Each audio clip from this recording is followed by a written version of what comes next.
Okay, welcome back. We are going to now shift over to the contemporary globalization bit of this unit. Yesterday we went over, or the last 2 days we went over just historical globalization. So how did different types of human societies understand wealth and trade? This is all in your notes there. It's all recorded as well, which you didn't watch because those videos have 0 views. Just laying in bed after surgery, doing nothing. Come on. How long are they? Like an hour? Sleeping. No, you sat through them. You should know how long they are. An hour and 10. Like 51 minutes. About 51 minutes. Probably about an hour and 10 over the It's 2 like days. listen to a podcast. Well, some podcasts are like 3 hours. I know those are good podcasts. Let's see. You know damn well you play Fortnite. Okay, so we got 2 definitions here. We have globalization, the interaction and integration among people, companies, governments worldwide.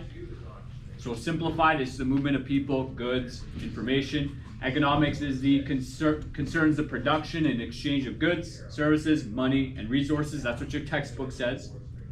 Okay. Simplified, it's the creation and sale of stuff. Okay, so the economy is just producing stuff. Stuff could be anything, right? Stuff is your shirt. Stuff is the fake nails you put on your fingers. Stuff is your glasses. It's the food you have on your desk. It's your pencil. It's everything, right? So some countries produce more stuff than others, so their economies are stronger, right? Some countries are really good at producing services, right? So whether that be technology, right? Again, where are iPhones designed? Apple. Where's Apple? In California, in my fridge. Americas. Apples are in my Sorry, my chair is feeling a little more sticky. Oh, it's too much. Okay. So going to a mechanic, going to a dentist, that's a service, right? Snow removal, that's a service. Building a bridge, these are all things that are part of the economic output of a country. So with that being said, what do you think economic globalization then means? If you combine those words. You widened your eyes when I said economic globalization, like you were taken back by it. Okay, what do we think economic globalization might refer to? Any guesses? No way you're all silent, you're making me look bad. No, your hands up, thank you. Take a guess. Right, you have economics, you have globalization, you put them together. Thank you. It's actually not a bad idea. No, let's hear it. Well, like, if something costs a certain amount in a different country, then they might take that influence and cost maybe more, similar pricing. We discussed this yesterday, right? So part of economic globalization is finding better places to manufacture things, right? So where are most of your clothes made? Well, you should probably look at your tags, like maybe 10, 15 years ago, right? Parts of Asia. Why do you think companies outsource, that's the key word here, they outsource their labor to Asia? Why do you think they do that? You don't have to pay them as much? Cheaper wages, okay? Why else do you think they might do that? Right? They may not have as many labor laws as we do. Okay, I like both those answers. So less labor laws, right? Some of those countries have real sketchy laws for workers. Okay, and they don't get treated right. Like here, you kids get treated so nicely. Like you get paid $15 an hour for what? Flipping burgers. Back in your day, how much was minimum wage? $5 an hour. When I was your age, it was like $8-ish, $9, maybe 10. I remember when they bumped it up to 11. I was probably in grade 12. Like, wow, that's a lot of money to make. $15, paying that to a 15-year-old, that's a ripoff, right? So it's better to go to a country where they'll pay people maybe $15 for a whole day of work. I don't agree. And I don't mean like the easy work you kids do. I mean like back-breaking labor, like somebody's watching over you, like, hey, you're not working hard enough, right? And maybe you get hit, right? And then last thing mentioned over here, there's a bigger labor force in parts of Asia. Many Asian countries have, big populations, so there's a lot of workers there. It's very easy to get things done. you know, and there's a lot of competition. So if somebody's being lazy, somebody's not doing the work you want, you can just bring someone else into the factory, right? There's people desperate for work, right? Okay. So that's one aspect of economic globalization. We integrate the economies of the world. So how many of you have clothes or items that were made in Canada? Okay, do you want to give an example? I have like a necklace that was made out of a glacier from here in Canada. It was made here. Okay, so and it was sourced from Canada as well, I'm assuming, if it was from a glacier, right? So it's produced in Canada. What do you have? I have an old seashell necklace made from BC. Okay, so another like kind of a jewelry item, right, from locally sourced, I would assume, right? So a lot of us don't necessarily have products that are made in Canada.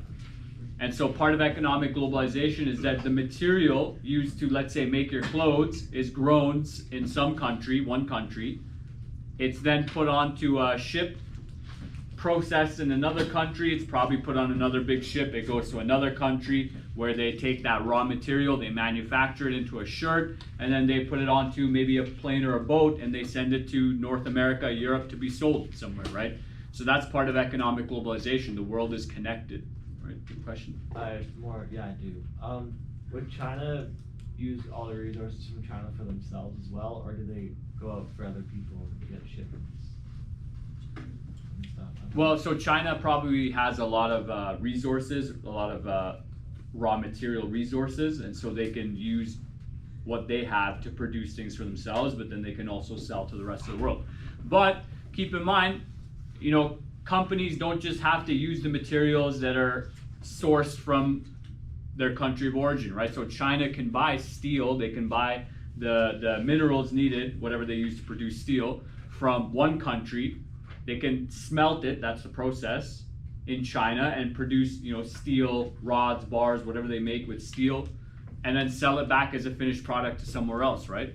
So economic globalization is integrating all of these global economies, right? We're going to look at some graphs and some maps later on for certain continents and countries that are high in certain resources that you can make a company, invest, you maybe set up a mine, you take the resources from there, you sell them to some other company that processes them, they make a finished product, they sell it to someone else, right? And this goes on for everything that we have, right? Any of you kids hear this phrase over the last 2-3 years, supply chains?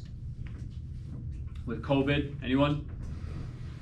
Some of us heard supply chains. It was probably tied in with the word supply chains breaking down. What are you doing? I'm asking you, what are you doing? What did you drop? I don't know what this is. It's like a metal piece. Okay, let's stop fiddling around with that. Supply chains, right? So one of the things with COVID, with all the people, you know, worker shortages due to illnesses or lockdowns, this massive global economy that was constantly moving got stopped, right? Did you kids hear about at different ports, different ships, they weren't allowed to bring their ships in and empty their containers and, you know, transfer whatever goods were on those ships? Did you hear about that at all over the last 2 years? Yeah. Right? That was happening all over North America, which was halting some of those supply chains, which was making it more difficult to get certain items in different countries. You know, maybe food got more expensive. I know one thing they say, like cars, getting vehicles is very difficult now if you want to get a new vehicle because of these supply chain breakdowns, right? And that's all part of economic globalization, right? The world is connected. There are very few cars that are made in Canada anymore, right? There's very few cars probably made in North America. They're all outsourced into different countries and continents because of things that we mentioned earlier, right? It's a little bit cheaper to make the labor there. So what is trade? Is it a positive or negative thing to have? So trade simply refers to the business of buying or selling or bartering commodities. Do you remember what a commodity is? There's a definition a couple slides ago. Do you know? You shook your head yes.